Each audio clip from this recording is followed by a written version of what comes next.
안녕하세요. 저희는 동아고등학교 1학년 4반에서 나온 중2반입니다. 저희의 이름이 왜 이러한가에 대한 답은 추후에 공개될 예정입니다. 이번 영상에서는 빈곤에 대한 이야기를 다루도록 하겠습니다. 빈곤이란 최소한의 인간다운 삶을 영위하는 데 필요한 물적 자원이 부족한 상태를 뜻합니다. 빈곤은 절대적 빈곤, 상대적 빈곤, 주관적 빈곤 이렇게 세 가지 형태로 나뉩니다. 가장 먼저 절대적 빈곤에 대해 설명하겠습니다.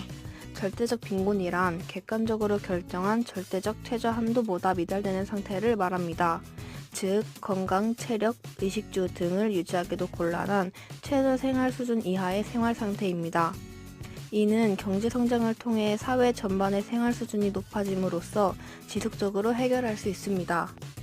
둘째로 상대적 빈곤이란 의식주를 포함하여 특히 문화적인 생활면에서 다른 대상과 비교하여 대다수 사회 구성원보다 가난한 상태를 뜻합니다. 동일 사회 내의 다른 사람과 비교하여 적게 가지는 경우이므로 상대적 박탈과 불평등의 개념과 밀접한 관계를 지니고 있습니다. 결국 상대적 빈곤은 특정 사회의 구성원들 중에서 다수가 누리는 생활 수준에 미치지 못하는 수준을 의미하며 사회적 관습과 생활 수준에 의해 크게 달라질 수 있습니다.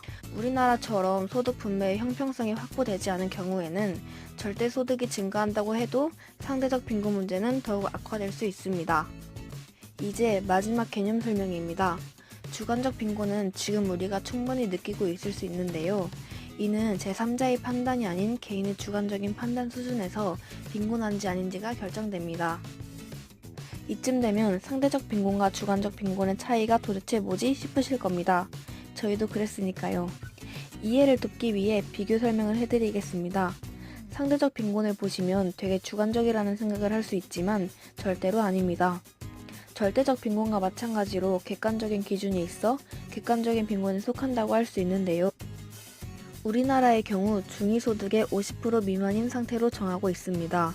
예를 들어 2018년에 중위소득이 약 168만원이라고 하면 중산층은 84만원에서 152만원까지를 차지하고 84만원 미만이 바로 상대적 빈곤이 되는 것입니다.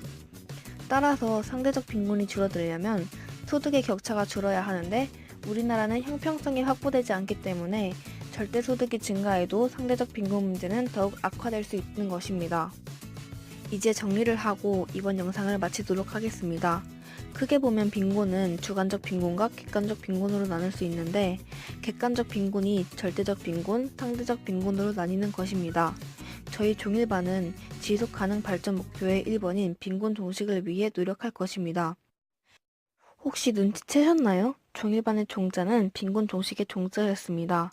이는 다음 영상에서 확인할 수 있을 것입니다. 그럼 다음 영상에서 만나요. 안녕.